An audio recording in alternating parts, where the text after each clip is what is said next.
sideed maalmood ayay Israa'iil waddaa duqeyn arxandarra waxa ay ka geysanaysaa marinka Qaza meel kasta oo ka mid ah xarumaha caafimaadka xataa ayay garaacday dhimashadu waxay kor u dhaaftay 200 oo qof 58 waa caruur tiradii ugu badnayd shalay ayay ahayd 42 qof 1300 oo qof ayaa dhaawacyo qaba intaasi waa Falastiin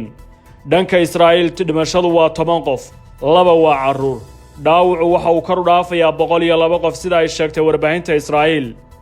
Ashkelon iyo Beersheba waa goobaha ugu badan ee khasaaruhu ka dhacay wariyaha lagu magacaabo Yom Al-Siyaad oo ku sugan isbitaalka Shifa waxa uu hoosta ka xariiqayaa in meel kasta la buuxiyo isbitaaladu haysan dhammaan adeegyadii wax kasta ay gabaabsi yihiin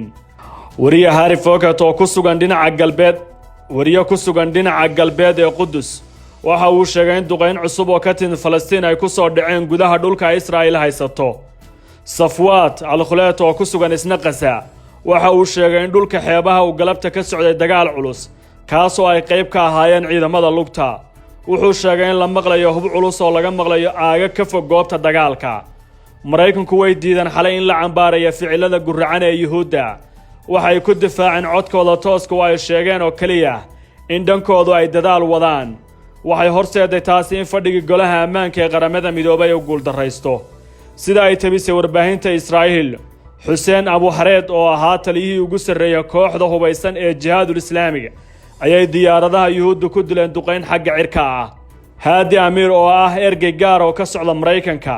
ahna wakiilka Mareykanka ee Falastiin iyo Israa'iil ayaa la kulmay madaxweynaha Falastiin Mahmoud Abbas sida ay tabisay wakaaladda wararka ee Falastiin Abbas ayaa ergeyga u dhiibay fariintiisa ku wajahan xaaladda Falastiin banaanbaxyo waaweyn ayaa ka soconaya daafaha caalamka waxa lagu dalbanayaa inay xornimo helaan shacabka Falastiin la joojiyo duqeymaha iyo dagaalka ay Israa'iil ka wado ee halista badan waxay ka dhacayaan laga bilaabo New York London ilaa Cape Town oo Afrika ah sidaas oo kale sida ka muuqata maabkan waxaa la filayaa inay sii socdaan toddobaadyaddan oo lagu dalbanayo in la helo Falastiin madax bannaan oo xuquuq leh madaxweyne Biden-ka Mareykanku waxa uu saxeexay maanta qorshe Israa'iil looga iibinayo hub halis badan lacagta hubkaasi laga bixinayo ay helayso Washington ayaa dham 735 milyan oo dollar xisbiga dimuqraadiga ayaa isku khilaafsan tallaabada waqtigan la qaaday Turkiga Urdun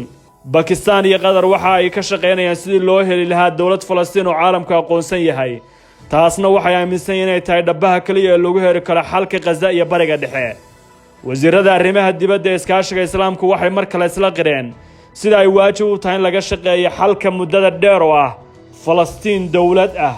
guddi ay hogaaminayaan Turkiga iyo Pakistan ayaa loo xirsaaday sida qorshaha loo taabagelin lahaa wasiirada arrimaha dibadda ee Qatar Masar Saudi Arabia wada hadal telefoon ayay la yeesheen dhigooda Mareykanka Antonio Blinken waxay kala hadleen arrinta Qaza xilli ay Washington dharka u dhigatay difaacidda damaca Yuhuudda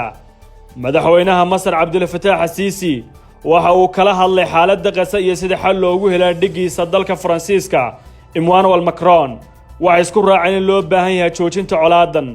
Talyaanigu waxay ku baaqeen in la joojiyo dagaalka loona baahan yahay in laga fakaro danaha shacabka aan waxba galabsan